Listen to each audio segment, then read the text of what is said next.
Republic of India का home minister ये कहता है कि सुप्रीम कोर्ट ने जो जो जजमेंट दिया है वो बायस जजमेंट है, तो हम भारत को किस तरफ लेके जा रहे हैं आप? Where you are taking India? यानी कि आप इनडायरेक्टली जजेस पे प्रेशर बना रहे हैं कि आप जजमेंट हमारे फेवर के हिसाब से दीजिए जो हमें ठीक लगती है। आप सोचिए कि आप where you want to take this country. आप जिस देश की नींव बनाने में 75 साल लगे, लोगों ने अपनी जानें दे दी। I am reading a book by Lala Hardayal. अब खत्म हो गए लोग, सोचो लोगों की फैमिलीज खत्म हो गई, जनरेशंस खत्म हो गई, खत्म हो गए। और आज आप इस देश को कहां लेके जा रहे हो? जब आप सोचिए यूनियन होम मिनिस्टर ये सवाल करेगा कि सुप्रीम कोर्ट की जजमेंट बायस्ड है, तो मैं सवाल पूछना चाहता हूं, एक आम आदमी कैसे विश्वास करेगा सुप्रीम कोर्ट के ऊपर? मतलब हम किसी नेता का आकलन कैसे करते हैं? हम नेता का आकलन उसके 56 इंच के सीने से नहीं कर सकते। हमें नेता का आकलन उसकी नीतियों से करना पड़ेगा। किसी व्यक्ति को 5 दिन के लिए घर से बाहर रख दीजिए और उससे कहिए कि ना तुम्हारे खाने का पता होगा, ना तुम्हारे रहने का पता होगा, ना तुम्हारी भूख का हम देखेंगे, ना तुम्हारी छांव का देखेंगे, ना धूप का देखेंगे, तुम्हारे साथ बच्चे भी होंगे, तुम्हारे साथ औरतें भी होंगी, तब आपको पता लगेगा कि एक भी दिन बाहर रहना कितना मुश्किल होता है। और जब 67,000 लोग अपने घरों से बाहर हैं तो उनकी स्थिति क्या होगी? बिकॉज आज के टाइम में न्यूज नहीं है, प्रोपेगेंडा क्रिएट किया जा रहा है। आज कांग्रेस गायब है। अभी अभी आपने देखा होगा जो हाई कोर्ट जजेस ने कहा कि क्यों ना अमेरिका की तरह यहाँ पर भी नरेंद्र मोदी और राहुल गांधी के बीच पे डिबेट कराते हैं।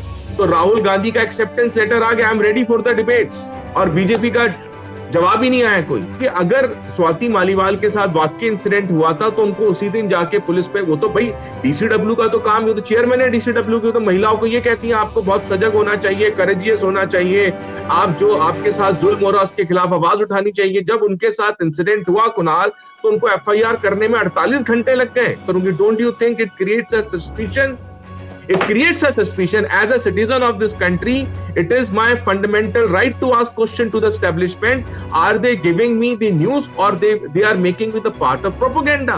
DCW की जो चेयरमैन होती है कुणाल, आप यकीन करेंगे अगर उनके पास कंप्लेंट आती है तो डीसीडब्ल्यू चेयरमैन की इतनी अथॉरिटी होती है, जो डीसीपी होता है, आईपीएस ऑफिसर रैंक का होता है, वो उसको फोन करके डायरेक्ट करती है कि आप ये काम कीजिए, आप ये एक्शन लीजिए इसके ऊपर आप, और लताड़ देती है एकदम अफसरों को।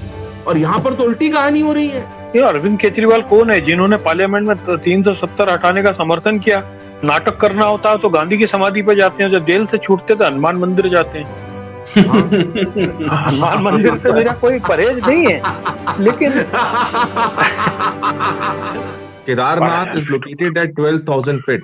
दूसरी चीज आप सोचिए सर, जो इस पे सरकार की मिली भगत है, क्योंकि केदारनाथ बद्रीनाथ की जो यात्रा होती है कुणाल, वो रजिस्ट्रेशन के थ्रू होती है।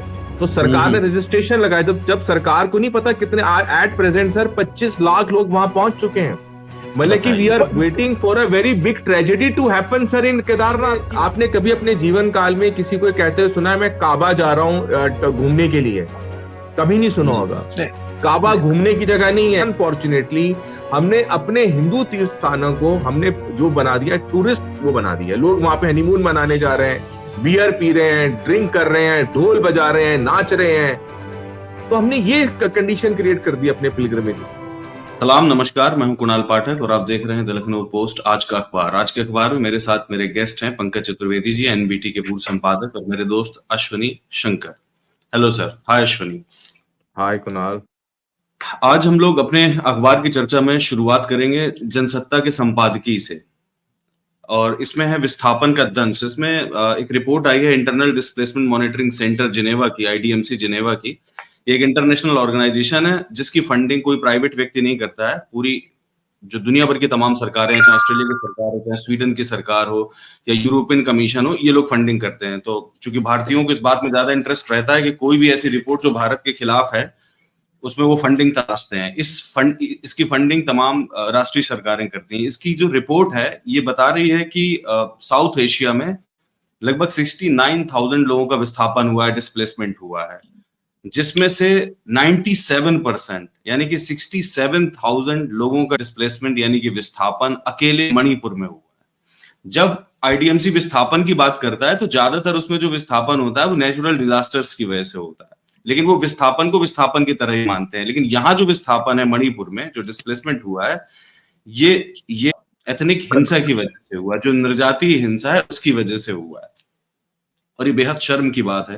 पूरे साउथ एशिया में भारत एक ऐसा देश है जहां सबसे ज्यादा डिस्प्लेसमेंट हुआ है। आप देखेंगे हमारे पड़ोसी पाकिस्तान है, अफगानिस्तान है, श्रीलंका है, म्यांमार है, जहां पर कन्फ्लिक्ट लगातार चल रहे हैं, लेकिन वहां डिस्प्लेसमेंट नहीं है।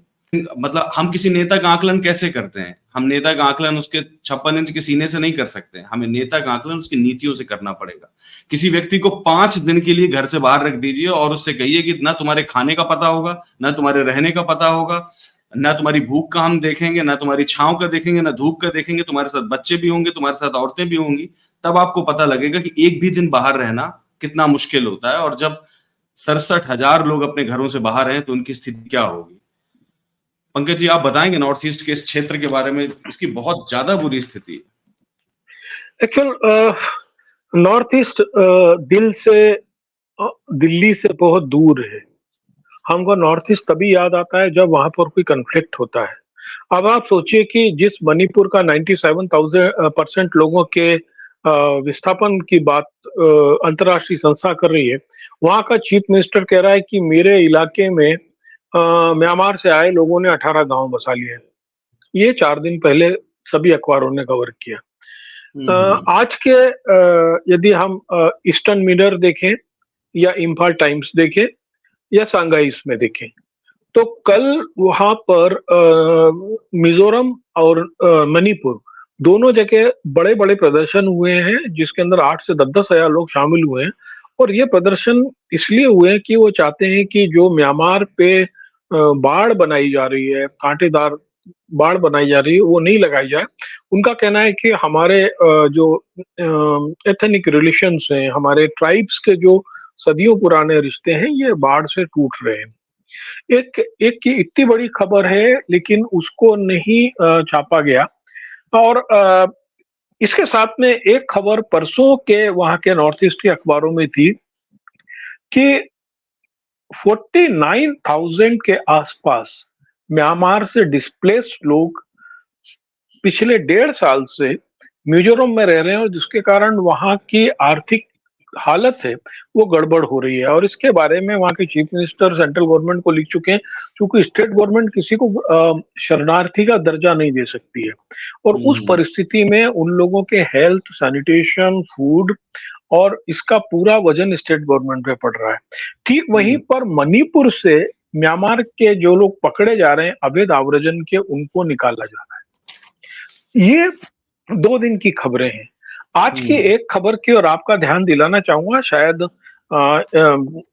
हिंदुस्तान या किसी अखबार के किसी पेज पे मैंने देखी कि सुप्रीम कोर्ट ने ये कहा है कि जो अवैध अप्रवासी 19 बांग्लादेशी हैं, उनको उनके देश वापस भेजा जाए। असम से हुआ यूं कि असम में बहुत सारे लोग लगभग 3 सालों से डिटेंशन सेंटर में बंद हैं, जिनको डी मार्क किया गया है। तो उन लोगों ने मांग की थी कि हम 3 साल से बगैर किसी कारण के डिटेंशन सेंटर में, तो हमको मुक्त किया जाए। सुप्रीम कोर्ट कह रहा है कि इनको उनके देश वापस भेजा जाए। अब इसके पीछे की स्टोरी है कि बांग्लादेश मना कर चुका है कि ये हमारे देश के नहीं है। तो हम किसी देश के निवासी नहीं हैं। अभी तक केवल रोहिंग्यास के लिए कहा जाता था।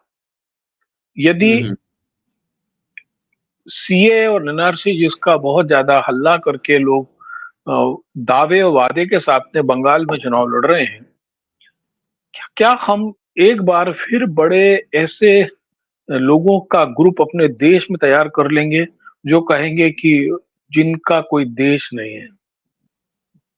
पिछले हफ्ते ही एक खबर की चर्चा शायद हमने की थी कि अरुणाचल प्रदेश में रहने वाले चकमास जो हैं और हाजोस हैं, जो बौद्ध हैं और हिंदू हैं, उनका सेटलमेंट कॉलोनी असम में बनाने के लिए तैयारी हो रही है। और इस बात का बयान किरण रिजिजू ने दिया। और जब इसके ऊपर असम गण परिषद और इन सब लोगों ने हल्ला करना शुरू किया, क्योंकि वहां पर यानी सीए का विरोध केवल इसलिए है कि जब हम अवैध शरणार्थियों को बाहर निकालने की बात कर रहे, तो विदर दे आर हिंदू और मुस्लिम, सभी को निकाला जाए। बिल्कुल बिल्कुल यही बात है। तो जब ये बात हाजो और चकमास को लेकर हुई, तो हिमंता ने बोला कि हमको तो पता ही नहीं और हम तो अपने यहाँ नहीं रखने देंगे। तो किरण रिजिजू और हेमंत शर्मा के बीच में कन्फ्लिक्ट हुआ इस चीज को लेकर। नॉर्थ ईस्ट एक बहुत उबलते हुए जोन के रूप में इस समय है। और आज का एक खबर है, नॉर्थ ईस्ट की एक अखबार में मैं देख रहा हूँ, आई थिंक ईस्टर्न मिरर में है। ईस्टर्न मिरर कह रहा है कि जो एनएसएमएम में नगा मुक्ति संगठन जो विदेश से चल रहा है, उसने आरोप लगाया है कि मणिपुर में जो कुकीज है, और कुकीज का संगठन है जो बर्मा में यानी म्यांमार में रह रहा है, उसकी ट्रेनिंग, फंडिंग और उनको इक्विपमेंट का जरिया इंडियन आर्मी प्रोवाइड कर रही है। जबकि अच्छा। एक दूसरी खबर है वो एनआईए के हवाले से, एनआईए कह रहा है कि बहुत सारे मेतेई समूह ऐसे हैं जो म्यांमार में रहकर उग्रवादी कार्रवाई में शामिल हैं, और उनको हथियार और लॉजिस्टिक सपोर्ट चाइना का पीएलए दे रहा है। तो किस प्रकार से नॉर्थ ईस्ट के बड़े हिस्से को अभी भी अनटच मान के हम लोग केवल उसको कुछ समझौते करते हैं, कुछ वादे करते हैं, और उसके बाद में वो सब चीजें अंडर द कारपेट हो जाती है। और वहां की आप स्थिति में आपको एक घटना और इससे जोड़ना चाहता हूं। अभी 10 मई को एनजीटी ने एक एनजीटी वाज अनॉयड कि 10 साल हो गए हैं मेघालय की जयंतिया पहाड़ियों पर जो रेड होल माइंस है उनको बंद करने के ऑर्डर हो चुके। 2019 में सुप्रीम कोर्ट ने भी बोला था कि वहां जो निकला हुआ स्टॉक रखा उसको तत्काल हटाया जाए, और अब नई माइंस नहीं बनेंगी। 10 साल में एक भी माइन बंद नहीं हुई, माइनिंग वहां पे स्टिल कंटिन्यूस है, और वो अकेले पूरे मेघालय का उसने इकोलॉजी को खराब कर दिया है। ये मैं इस घटना से इसलिए जोड़ रहा हूं कि नॉर्थ ईस्ट में जो पैरेलल गवर्नमेंट चलाने की लोगों की प्रवृत्ति जो है, वहां पर जो आर्म्स ग्रुप हैं, जो लोग अपने तरीके के, अब आप आश्चर्य करेंगे कि मेघालय की जयंतिया पहाड़ियों से निकलने वाले कोयले की खपत हापुड़ और बागपत और दिल्ली एनसीआर के जितने ईंट भट्टे उनमें होती है, और उनको लीगली पेट पास के जरिए लेके आया जाता है, और इसमें सभी पॉलिटिकल पार्टीज के लोग शामिल हैं। तो ये जो पैसा होता है ये एनी हाउ एक्सट्रीमिस्ट या सेपरेटिस्ट को फीड करता है। और ये पूरी खबरें पिछले आज से लेकर और एक हफ्ते की आप शायद देखेंगे कि नेशनल मीडिया में इसको किसी ने तवज्जो नहीं दिया, जबकि ये हमारे मुल्क की खूबसूरत राज्य है सभी। हाँ बिल्कुल, कहीं कोई खास तवज्जो नहीं है इन बातों को लेकर, एक आध खबरें हैं बस वही आ रही हैं। अश्विनी, हम पूरे भारत में इस बात का प्रचार प्रसार है कि ये सबसे ज्यादा मजबूत सरकार है, और जो प्रधानमंत्री हैं वो सबसे मजबूत प्रधानमंत्री हैं अब तक के। लेकिन आप नॉर्थ ईस्ट के हालात देखेंगे तो आपको लगेगा कि ये कतई मजबूत प्रधानमंत्री नहीं है। मणिपुर में जो हालत है वो बहुत ही चिंताजनक है। लेकिन मणिपुर में जो हो रहा है और दिल्ली में जो हो रहा है, दिल्ली में आप देखिए, ये दोनों घटनाएं हो सकता है इंटर रिलेट करने में आप लोग मुझसे सहमत ना हो, लेकिन एक नेता यहां भी है दिल्ली में जो बहुत काबिल समझा जाता है, जो मजबूत समझा जाता है, जिसको लगता है कि वो निर्णय ले सकता है, अरविंद केजरीवाल। उसके पार्टी की मेंबर ऑफ पार्लियामेंट है राज्यसभा की, स्वाति मालीवाल, उन्होंने एफआईआर दर्ज करवा दी है, पुलिस के पास पहुंच गई हैं, ऑफिशियली कह दिया है कि मेरे साथ अभद्रता हुई है, असॉल्ट हुआ है। इसके बावजूद पार्टी का कोई नेता कोई एक्शन ही नहीं ले रहा। आखिरकार ये कैसी राजनीति है? मतलब राजनीति के लिए आप महिलाओं को ही पहले भेंट करेंगे, वहां मोदी जी ने भेंट कर दिया महिलाओं को, और यहाँ ये कर रहे हैं अरविंद केजरीवाल, बोलते ही नहीं है कुछ। कुणाल, आज मैं आपका ध्यान, आपका और पंकज जी का ध्यान एक तरफ दिलवाना चाहूंगा।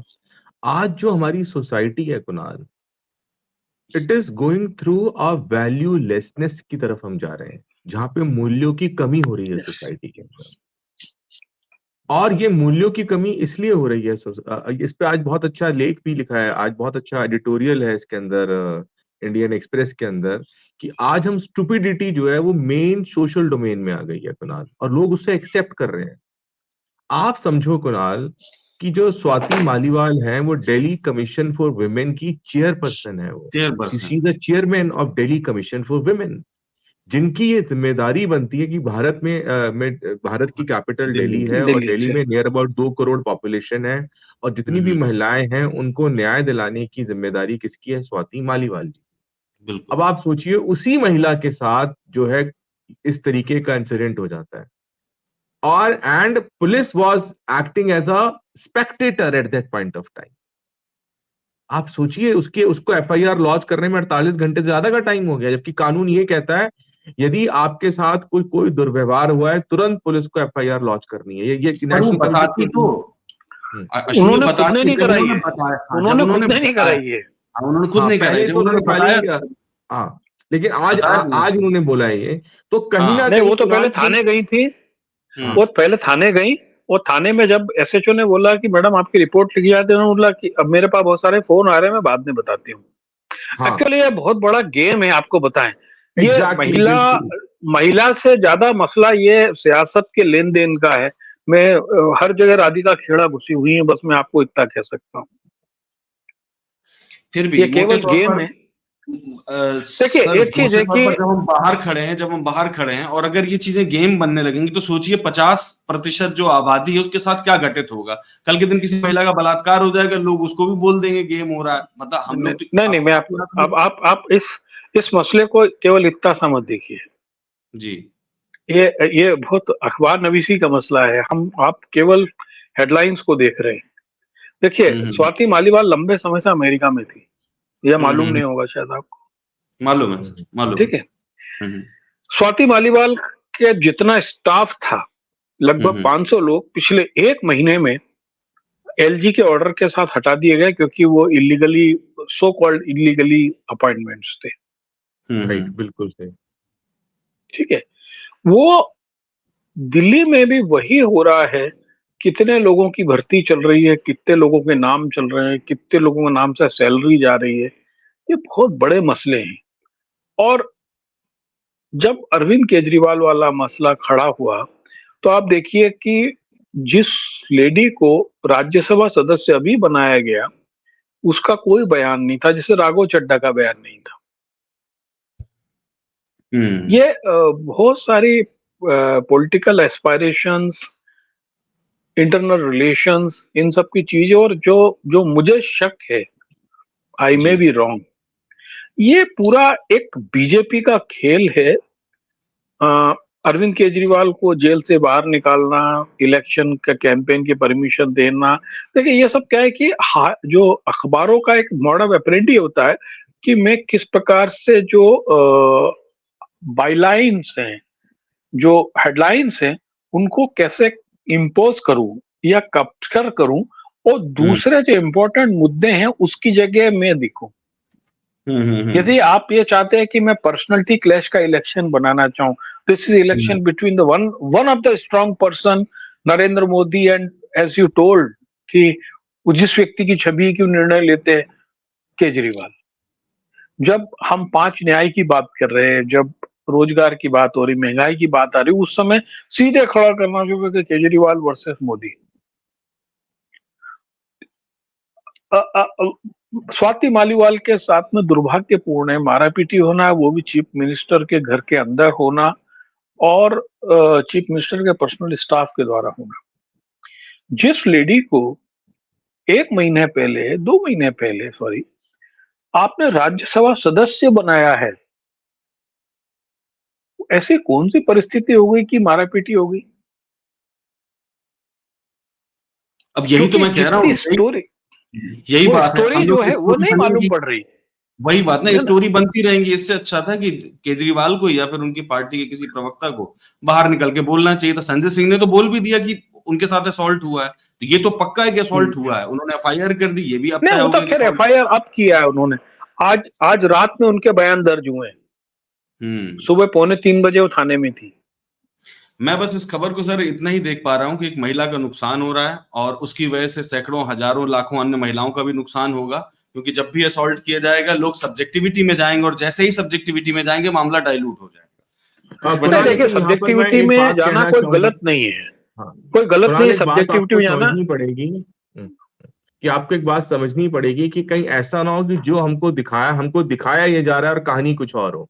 क्योंकि आप समझिए कुणाल, ये जो इंसिडेंट हुआ है ये चीफ मिनिस्टर के रेजिडेंस के अंदर हुआ है, तो इसकी सीधी जिम्मेदारी जो अरविंद केजरीवाल की बनती है, और वो पर्सनल असिस्टेंट अरविंद केजरीवाल जी के हैं। वो यही तो मेरा प्रश्न है कि उनको एक्शन लेना चाहिए। यही तो मैं कह रहा हूँ, एक्शन नहीं ले रहे हैं। क्योंकि जो हाँ। इंटरनल डायनेमिक्स हैं, क्योंकि आप समझिए कि जब हमारा लास्ट टाइम हमारा सेशन हुआ था, हमने एक बड़ी अच्छी, अभी जैसे आज भी न्यूज़पेपर में राहुल गांधी से रिलेटेड कोई न्यूज नहीं है, कोई न्यूज नहीं। कोई न्यूज नहीं है राहुल गांधी से। हाँ, जिस कोई दिन न्यूज से नहीं। ये अरविंद हेडलाइन केजरीवाल साहब मैनेजमेंट है। बाहर आए हैं, राहुल गांधी को सबसाइड कर दिया जितनी भी प्रिंट मीडिया है, ये सोशल मीडिया है। हेडलाइन मैनेजमेंट है ये टोटल। मैं अब आपको एक घटना बताता हूँ। कल सोशल मीडिया पे एक वीडियो चल रहा है मध्य प्रदेश का, बुंदेलखंड का। वहां पर एक महिला है, एक बहुत बूढ़े आदमी को पूरी उसकी दाढ़ी खींच के उसके हाथ में ले लिए है उसने, उसके बाल खींच रही है, उसको चप्पलों से पिटाई कर रही है। हम्म। तो देखिए, जहां जिस फील्ड में महिला और पुरुष बराबर हैं, राज्यसभा सदस्य, पॉलिटिकल लेवल, उसमें हमको थोड़ा सा सब्जेक्टिव होके देखना पड़ेगा कि उसके पीछे कारण क्या है। देखिए, जो महिलाएं वास्तव में वो प्रताड़ित होती हैं, उन तक न तो मीडिया पहुंचता है न कैमरा पहुंचता है। This is absolutely mode of apparently to manage the headlines, what I am saying again and again। ठीक है और सर, आपकी बात सही हो मेरा सकती है, पर हार्वी एक विंस्टीन व्यक्तिगत हमारे मामला, सामने, हार्वी विंस्टीन हमारे सामने जीता जागता आदमी है, हॉलीवुड का सबसे पावरफुल आदमी। वो सालों तक, दशकों तक महिलाओं का यौन शोषण करता रहा। ऐसी हर जगह महिलाओं का शोषण होता है। ऐसा नहीं है कि जहां मजबूत होंगे वहां शोषण नहीं होगा। जहां इसका औरतें मना मजबूत नहीं हैं वहां, किया है। जहां औरतें मजबूत हैं वहां आदमी भी तो मजबूत है। जहां बिल्कुल औरतें है। मजबूत हैं वहां आदमी भी तो मजबूत है। और दूसरी बात, सोचिए, आपके पास एक घटना है बताने के लिए, एक वीडियो हो सकता है 10 और हो सकता है 20 और हो, पर आप ये समझिए लाखों ऐसे इंसिडेंट हैं जिसमें आदमी शोषण कर रहा है। तो इनकी तो बराबरी ही अरे नहीं। भाई, मैं देखिए, हम एक इंसिडेंट की और न्यूज़पेपर को लेकर बात कर रहे हैं, न्यूज मैनेजमेंट को लेकर बात कर रहे हैं इसमें, ठीक है ना, कि इसके ये एक खबर को कैसे प्रबंधित किया जाता है मीडिया में। हम सब्जेक्टिव यदि इस पे वुमेन एक्सप्लॉइटेशन और इससे बात करेंगे तो एक वो बहुत अलग मसले पे अलग बहुत डायरेक्शन अलग चलिए। ट्रैक कुणाल, पे आपको चल एक बात समझनी पड़ेगी। आई वांट टू रहा ऐड वन पॉइंट हियर। आपको एक बात समझनी पड़ेगी कुणाल। हम्म। पंकज जी एडिटर रहे हैं और मैंने भी ब्यूरोक्रेसी को बहुत करीब से देखा है। कुणाल, आप एक बात को पकड़िए कि जिसके ऊपर असॉल्ट का इल्जाम लगाया जा रहा है और जिस पे असॉल्ट हुआ है, she is a nominated member of parliament in Rajya Sabha by Aam Aadmi party. Rajya Sabha का एमपी कोई हल्का फुल्का आदमी नहीं होता है। ठीक है। दूसरी चीज, जिसने असॉल्ट किया है वो पर्सनल असिस्टेंट है। पीए का मतलब होता है, पीए को हम बोलते हैं he is the representative of the officer. Correct me if I am wrong sir. ठीक है। पीए ठीक है। अपनी मर्जी से बदतमीजी कर ही नहीं सकता है। ये हमें समझना पड़ेगा कि हम कहीं ऐसा ना हो कि हमारा ध्यान भटकाया जा रहा हो, बात कुछ और हुई हो और हम ये एक अलग तरीके से एक प्रोपेगेंडा क्रिएट करके हमको कहीं और ले जाया जा रहा हो। तो आपके ये भी कहने का बहुत मतलब, जरूरी है, बिकॉज आज के टाइम में न्यूज नहीं है, प्रोपेगेंडा क्रिएट किया जा रहा है। आज कांग्रेस गायब है। अभी अभी आपने देखा होगा जो गायब है।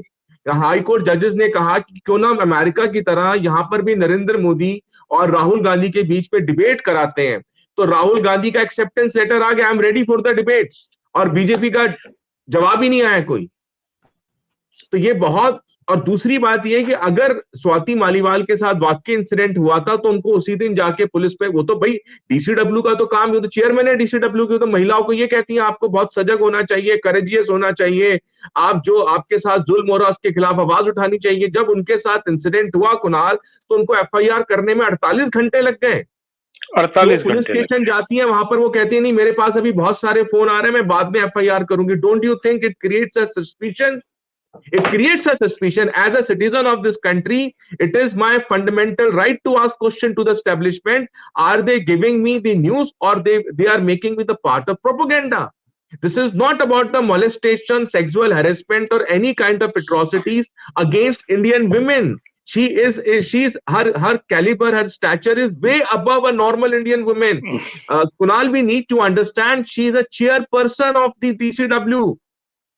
डीसीडब्ल्यू की जो चेयरमैन होती है कुणाल, आप यकीन करेंगे, आप यहाँ पर इनका आईटीओ पर ऑफिस है, अगर उनके पास कंप्लेंट आती है तो डीसीडब्ल्यू चेयरमैन की इतनी अथॉरिटी होती है, जो डीसीपी होता है, आईपीएस ऑफिसर रैंक का होता है, वो उसको फोन करके डायरेक्ट करती है कि आप ये काम कीजिए, आप ये एक्शन लीजिए इसके ऊपर आप, और लताड़ देती है एकदम अफसरों को। और यहां पर तो उल्टी कहानी हो रही है। अगर वो अपनी कैपेसिटी के अंदर ही अगर एक्शन लेना चाहेंगी, वो एक्शन ले सकती थी उनके ऊपर, लेकिन ऐसा नहीं हो रहा है। और अभी मुझे एक बात और समझ में नहीं आ रही है कि ये जो प्रोपेगेंडा जब से अरविंद केजरीवाल बाहर आए, ये आप सोचिए, इस बात को भी हमें करनी पड़ेगी। भारत का, India, federal Republic of India का होम मिनिस्टर ये कहता है कि सुप्रीम कोर्ट ने जो जजमेंट दिया है वो बायस्ड जजमेंट है। तो हम भारत को किस तरफ लेके जा रहे हैं आप?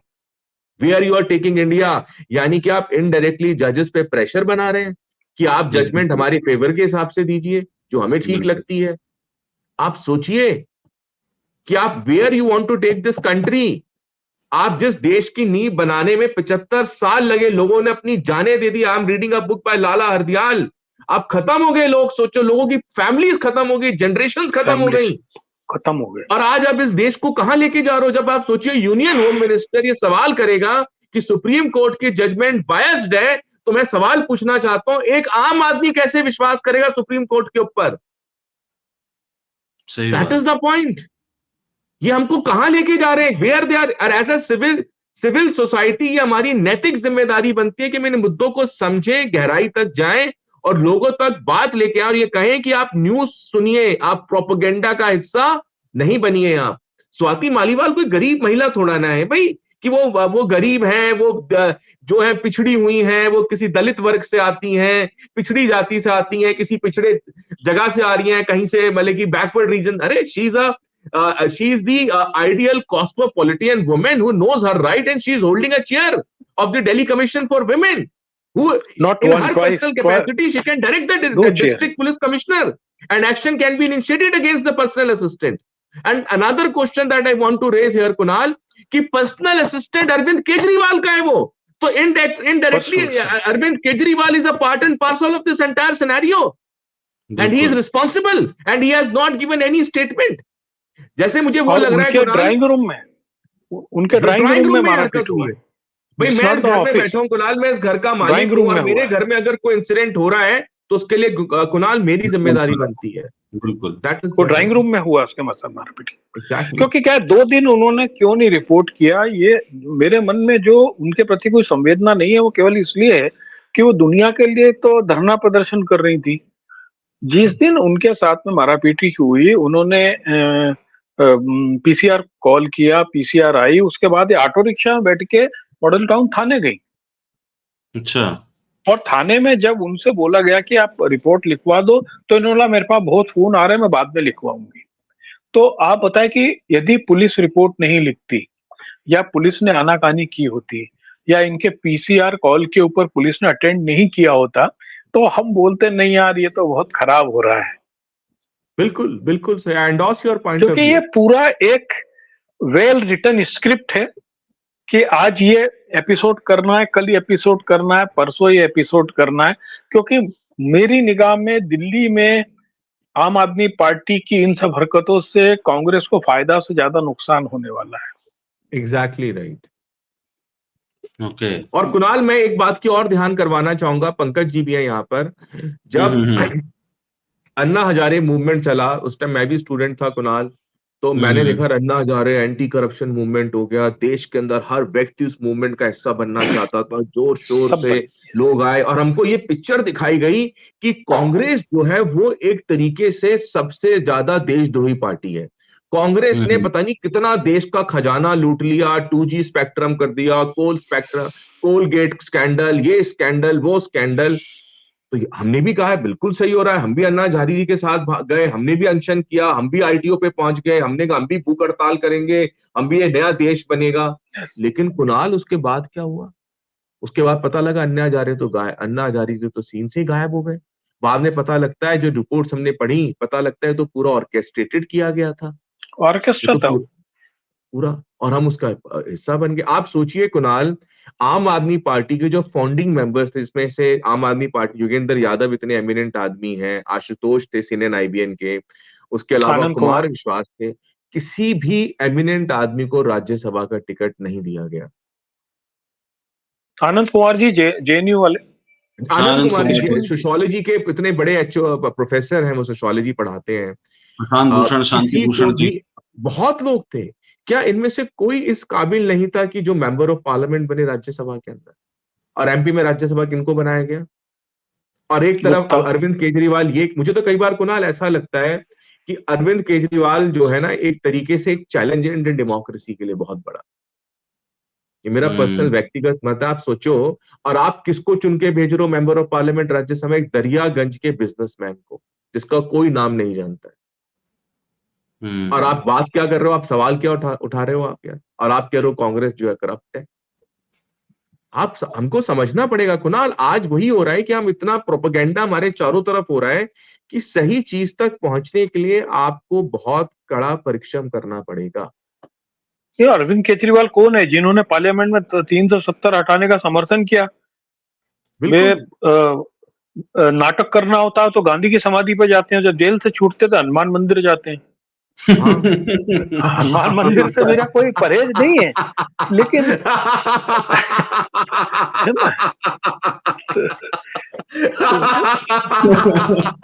सही है ना, ट्रू मतलब ट्रू, सही कह रहे हैं sir, right. Well said sir, well है सेड, ना। यही बात है, सही बात। हाँ। तो गांधी भूल इसलिए गए वो तो हाँ। मेरे इन सब लोगों से कभी इनसे मैं बहुत सारे व्यक्तिगत अनुभव हो चुकी इस पूरी टीम के साथ मेरे, तो मैं हम्म। इस पे चर्चा नहीं करना चाहूंगा। हम एक खबर की ओर आज चर्चा करेंगे जो बहुत जी महत्वपूर्ण है, वो है जी। बनारस हिंदी यूनिवर्सिटी की उस रिसर्च की, जिसमें बताया गया है कि जो दूसरी वैक्सीन है, एक को तो कोवैक्सीन। अंतरराष्ट्रीय स्तर पे मान लिया कोवैक्सीन, उसके भी कुप्रभाव इतने अधिक हैं कि इससे बाल झड़ने से लेकर खून के थक्का क्लॉटिंग। जमने से लेकर सब कुछ सब। है। और ये भारतीय यानी जिले सुबानी का जो क्षेत्र है, बनारस हिंदी यूनिवर्सिटी, उसका एक रिसर्च है। कल एक अखबार ने उसको छापा था, लेकिन तो आज मैं देख रहा हूँ कि अधिकांश सभी अखबारों ने उस समाचार को बहुत कवर किया है अंदर के पेजेस हम्म। पे। लेकिन मुझे लगता है कि जिस चीज का कंज्यूमर 40-50 करोड़ लोग हो, हाँ हाँ हाँ। उसके ऊपर जैसी चर्चा होना चाहिए, वैसी नहीं हो रही है। वैसी वो नहीं हो वो रही एक है। एक हाँ, एक मरी हुई खबर है। आप देखेंगे कहीं पे व्यापार वाले पेज पर, या जो छठा पेज होता है एडिटोरियल के बगल वाला, जहां पर हम्म। दीवाने आम की खबरें होती हैं, उसमें वो दब के रही है।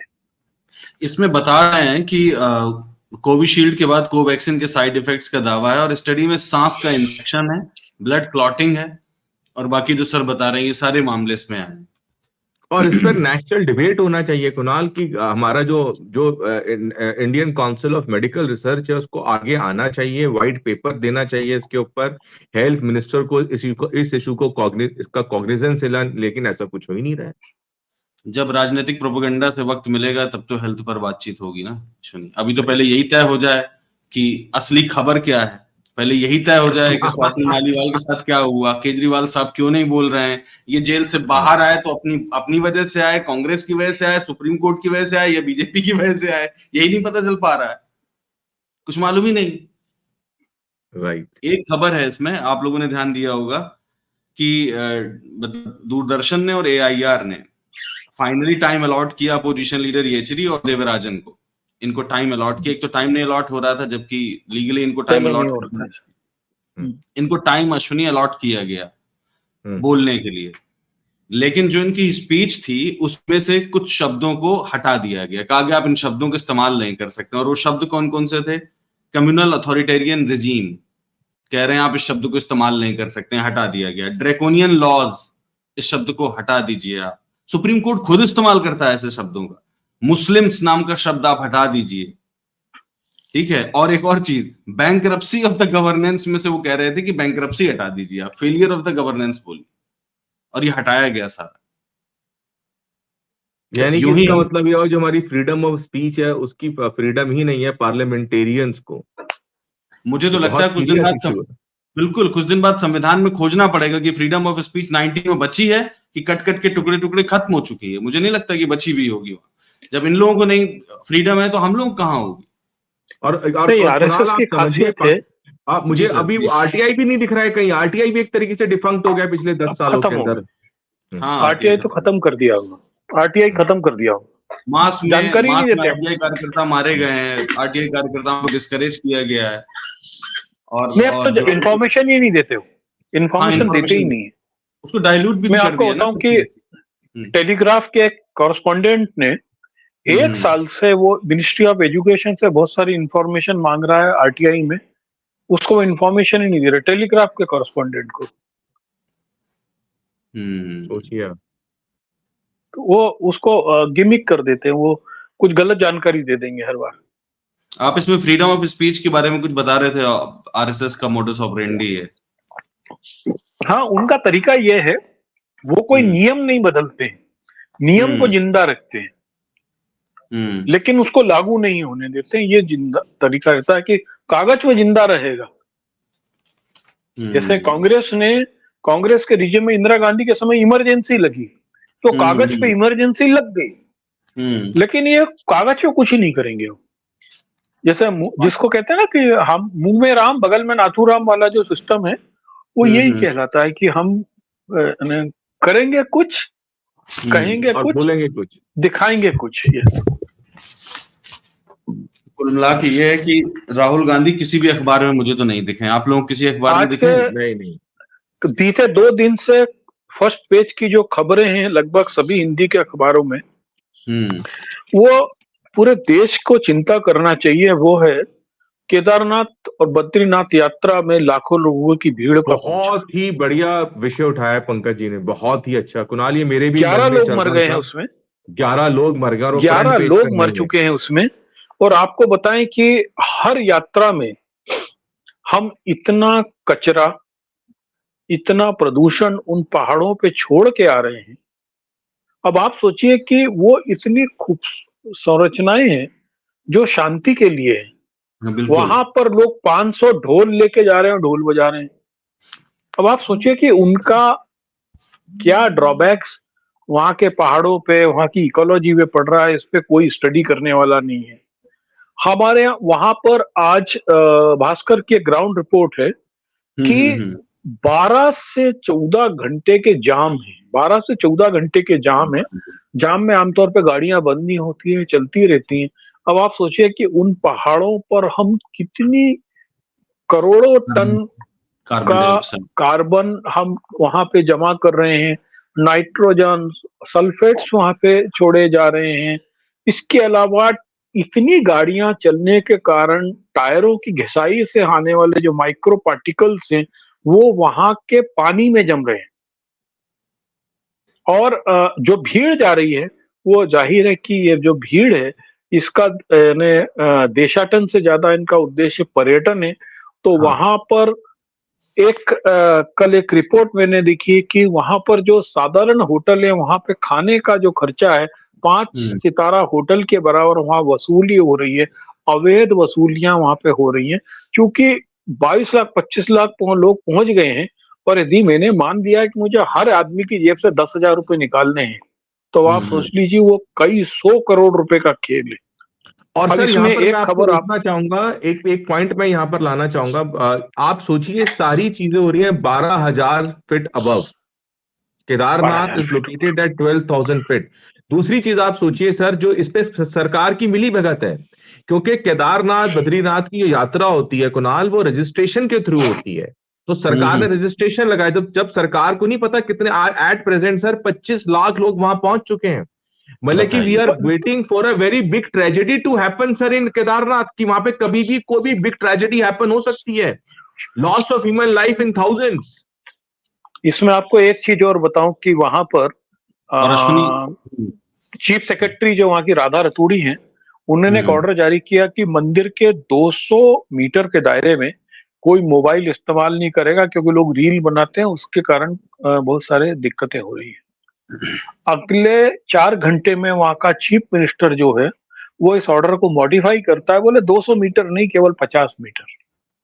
यानी वो लोग चाहते हैं कि वहां के विजुअल्स, वहां की घटनाएं, लोगों का जो धार्मिक उन्माद है, नारे हैं, वो नीचे तक जो लोग यहाँ आए उन तक पहुंचे, और उनको लगे कि देखो ये सरकार कितनी धार्मिक है, और ऐसा पहले कभी नहीं हुआ, अभी हो रहा है।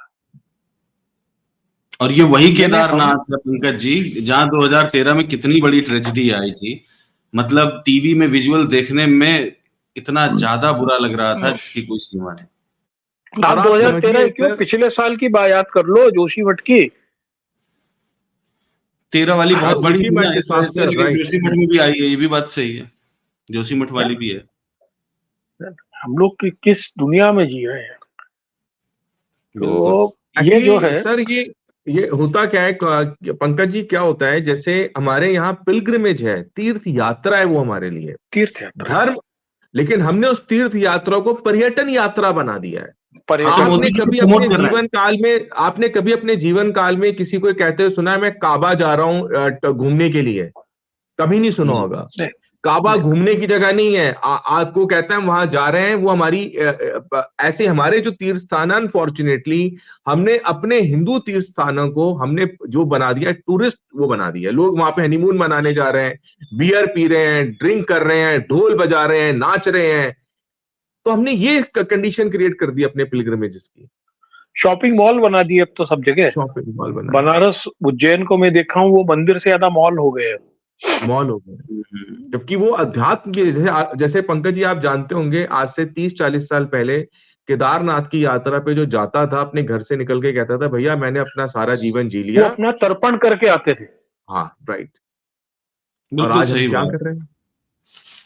हालत बिल्कुल और इसका खराब जो कर। इकोलॉजिकल डिसास्टर वहां पर होगा, उसकी शायद कोई कल्पना भी नहीं कर सकता है। नहीं, हो भी रहा है जो अब वहां लोग भोग रहे हैं। अब आप देखिए, इस समय अकेले अल्मोड़ा के आसपास की 350 धाराएं खत्म हो गई, बताइए। क्योंकि वहां पे देखिए 2 तरीके की नदियां ऊपर से निकलती हैं, एक है हिमालयन रिवर्स और दूसरी non Himalayan reverse. Non Himalayan reverse होती हिमालयन ही है, लेकिन वो क्या होती है कि सोते, धौरे, गदेरे, उनकी छोटी छोटी धाराएं होती है जो आगे चल के नदियों को मिलती है। मिल जाती है, एक तरीके से वो अभी वाटर सप्लाई हिमाचल, है नदियों का सर। हाँ, यस, अभी जो दिक्कत हो रही है वहां पर, जो नॉन ग्लेशियर रिवर्स जिनको कहते हैं हम, वो धाराएं लगभग 80% सूख चुकी हैं। और उसका कारण यही है कि जो पहाड़ है, एक तो वो इतने अधिक लोगों का वजन सहने के लायक नहीं है, क्योंकि जो एवरेस्ट है, हिमालय है, ये एक जिंदा पहाड़ है जो अभी भी बढ़ रहा है।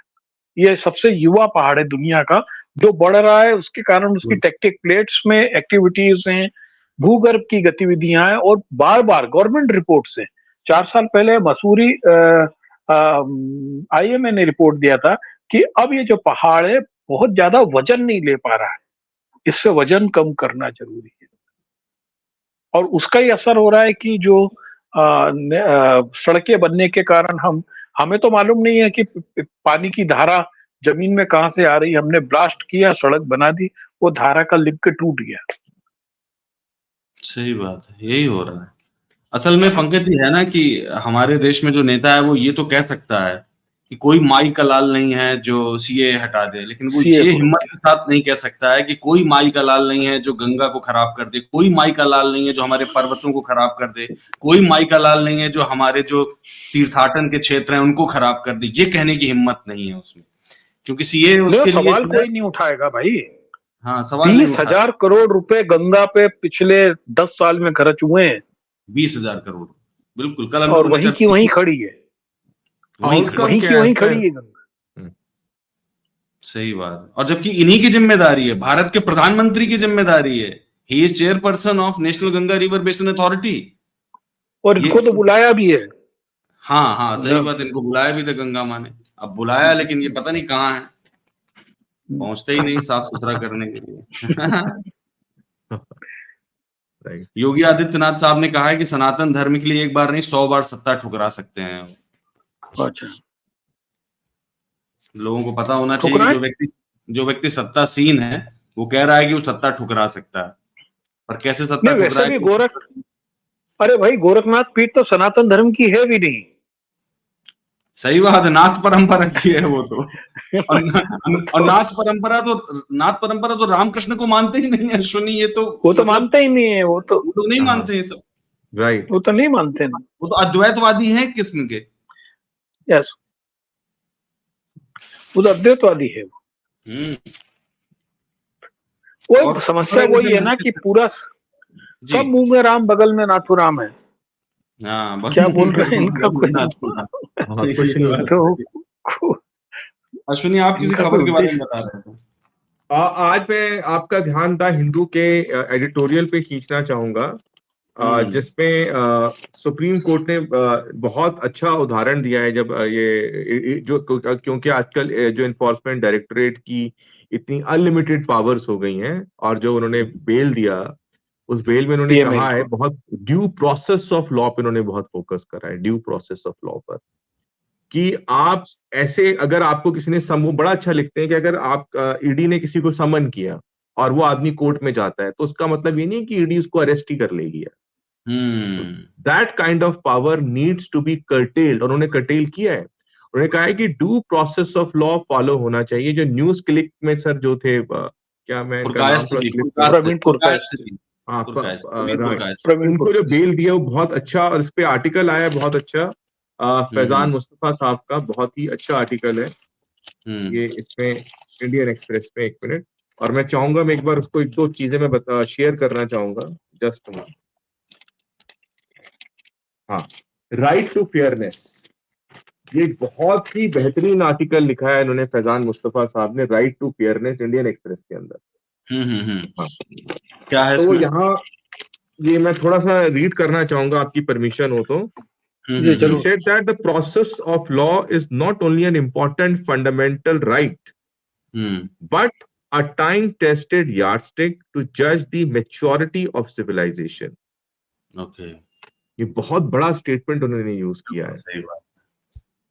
ड्यू प्रोसेस ऑफ लॉ पर ही फोकस है इसमें सारा, हाँ, कि आपकी सिविलाइजेशन कहाँ पहुंची है, कि ये इस बात आपने से एक न्यूज क्लिक के एडिटर को 9 महीने जेल में रख दिया, और उसको आपने ये भी नहीं बताया कि आपने उसे अरेस्ट किया किस लिए है। किया। आप सोचिए। और हम बात कर रहे हैं भारत को विश्व गुरु बनाने की, हम बात कर रहे हैं डेमोक्रेसी की, हम बात कर रहे हैं कॉन्स्टिट्यूशन की, और ये सब कहां पर हो रहा है? ये सब हो रहा है भारत की मेट्रोपॉलिटन, ये कोई गांव देहात का एरिया नहीं है, ये इंडिया की कैपिटल के अंदर ये चीजें हो रही है।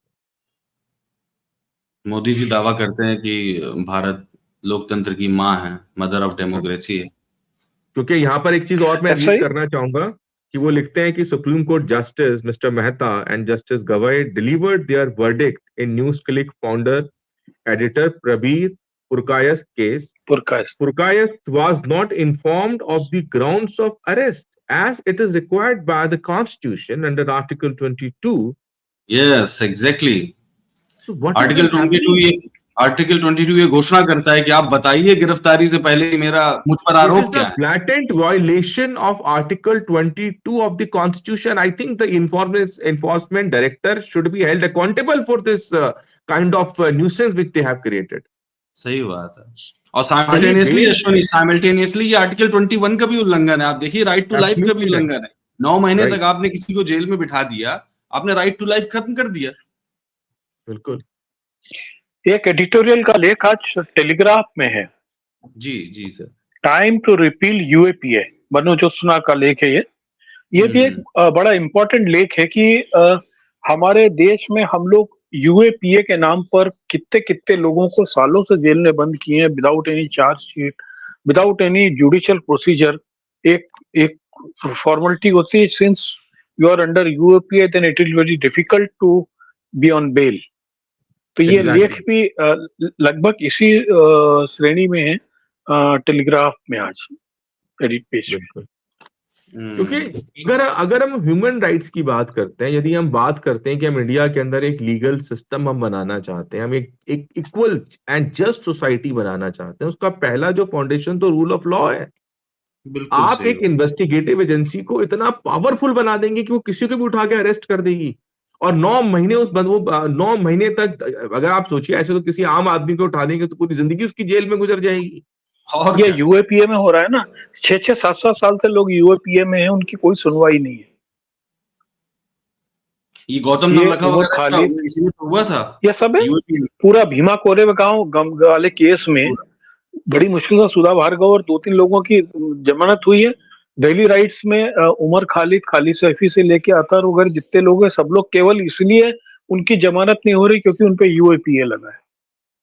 और उनके जो बाकी केसेस हैं उनपे जब कोर्ट में सुनवाई हुई तो प्राइमा फेसी में कोर्ट ने बोला कि इनके खिलाफ कोई एविडेंस ही नहीं है, इसलिए इनको बेल दी जाती है। लेकिन यूएपीए इसलिए बेल नहीं होगी।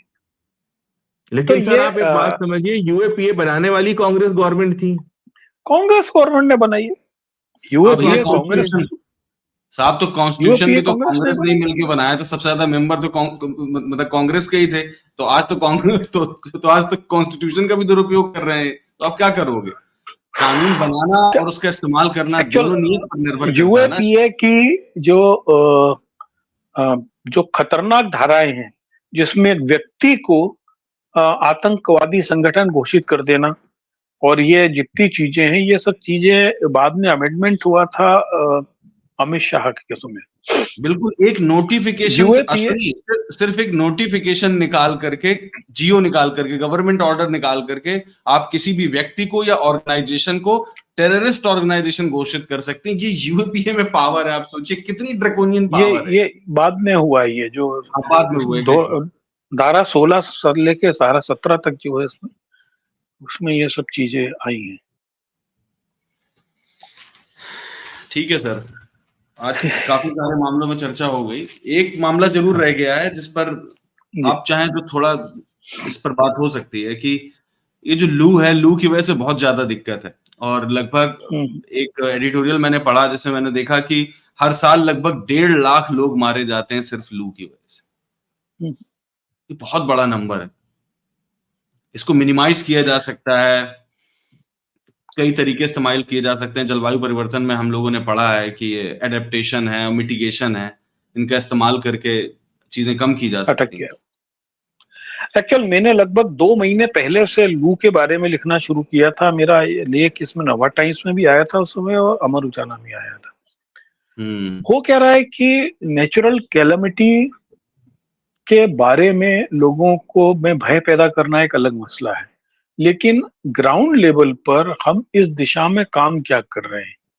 क्योंकि मैंने शायद पहले भी यहाँ इस प्लेटफॉर्म पे बोला, फिर बोल रहा हूँ कि देश में लगभग 12 करोड़ लोग ऐसे हैं जिनकी मजबूरी है कि उनको लू में बाहर निकलने, जिसके अंदर ट्रैफिक पुलिस वाले हैं, गिग वर्कर्स हैं, डेली लेबरर्स हैं, झल्ली और जो वेंडर्स हैं, इस प्रकार से लगभग मोटा मोटी 12 करोड़ लोगों का आंकड़ा है। तो हम इनके लिए कैसे एक बेटर वर्क स्पेस और वर्क टाइम तय करें, ये इस प्रबंधन की बात है। इसके लिए हम देखते हैं कि अभी बहुत सारे जिलों में उन्होंने स्पेशल लू वार्ड बना दिए। लू वार्ड, हाँ, कि लोग प्रिवेंट करते कि वहां पे उन्होंने 2 कूलर लगा दिए, जहां वो एसी लगा दिए। लेकिन हमारा जरूरत है prevention is better than cure. हम लोगों को लू से बचने के लिए किन उपायों पे काम कर सकते हैं, स्पेशली जब हमको टारगेट मालूम है। क्या कंस्ट्रक्शन लेबरर्स का टाइम हम चेंज कर सकते हैं? क्या हम जो ये वेंडर्स हैं उनको एक बेटर शेडेड प्लेस दे सकते हैं? क्या हम उनके लिए पानी पीने का अरेंजमेंट कर सकते हैं? जैसे पहले भुवनेश्वर में हुआ और उसके बाद मुंबई में हुआ, वहां पर बहुत सारी रेड लाइट पे जो लोग खड़े होते थे तो उन्होंने वहां पे ग्रीन कैनोपी लगा दी जिससे उनपे धूप सीधे नहीं पड़े। बहुत साधारण सा प्रयोग है ये। ये भुवनेश्वर में सबसे पहले हुआ था अभी इसी साल से, कि रेड लाइट पे स्पेशली 2 व्हीलर्स को बहुत दिक्कत होती थी। उन्होंने वो जो ग्रीन एक वो स्पोर्ट्स कॉम्प्लेक्स वगैरह जो लगता है नेट टाइप का, वो लगा दिया। तो ये जो वेंडर्स हैं, जो लोग ओपन में काम कर रहे हैं, उनकी बेटर वर्किंग कंडीशन के लिए क्या किया जाना चाहिए? यहाँ मैं बताना चाहूंगा कि यदि आपका टेम्परेचर, आपका मशीन आपको 40 डिग्री तापमान दिखा रही है, तो जो आपकी धरती है उसका टेम्परेचर 45 होता है। तो जो लोग जमीन पे बैठ के झल्ली लगा रहे हैं या जमीन पे बैठ के काम कर रहे हैं, वो किस टेम्परेचर पे काम कर रहे हैं, उनको क्या एक बेटर क्वेश्चन दिया जा सकता है जिससे उनके लोअर स्पेस का टेम्परेचर कम हो। इसके ऊपर माइक्रो लेवल पर मुझे लगता है कि समाज को भी काम करना चाहिए और सरकार को। और इसमें एक चीज और समझिए सर कि मतलब एक तरफ लू है, गर्मी है, तो इसके ऊपर कोड़ कैसे छाता है जब नीति आयोग की रिपोर्ट कहती है कंपोजिट वाटर मैनेजमेंट इंडेक्स के हिसाब से उन्होंने वो ये मानते हैं कि 60 करोड़ से अधिक ऐसे भारतीय हैं जिनके पास प्रॉपर पीने वाला वाटर एक्सेस नहीं है। एक तरफ लू है, गर्मी है, टेम्परेचर है, और एक तरफ नीति आयोग की रिपोर्ट है जो कह रही है कि 60 करोड़ लोगों के पास पीने योग्य पानी का एक्सेस नहीं है भारत में। पानी नहीं है। सोचिए हालत कितनी खराब है।